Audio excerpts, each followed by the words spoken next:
ثقات ما ثقات خزعبلات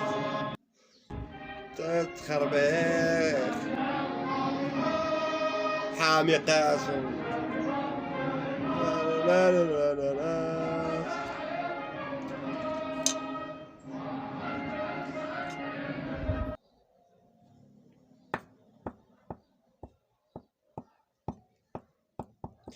نعم متابعينا الكرام، هذا الفيديو اللي شفتوا في حظيرة الجزائر داخل أحد المساجد وفي إحياء ليلة القدر.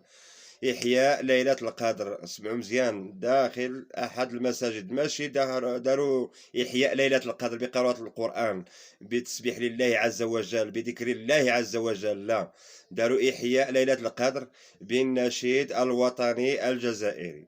تخيلوا معايا داخل المسجد الله يستر، والنشيد الوطني ديالهم ديال حضرة الجزائر اللي فيه اصلا الشرك بالله، حسبي الله ونعم الوكيل، عن طريق القسم بغير الله.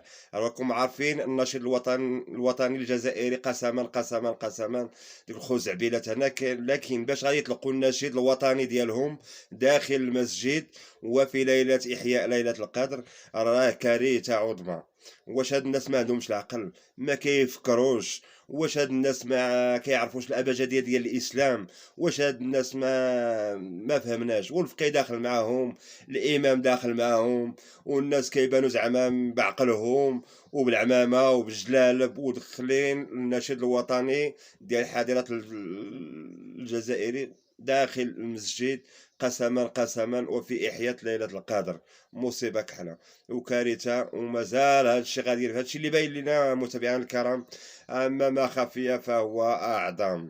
نعم هذه هي حظيرة الجزائر. متابعينا الكرام، أراكم في الفيديو القادم، وشكرا ونشكركم كثير الشكر، وعيدكم مبارك سعيد. السلام عليكم. لا تنسوا الاعجاب بالفيديو والاشتراك في القناة تشجيعا لنا لنستمر بنشر المزيد إن شاء الله.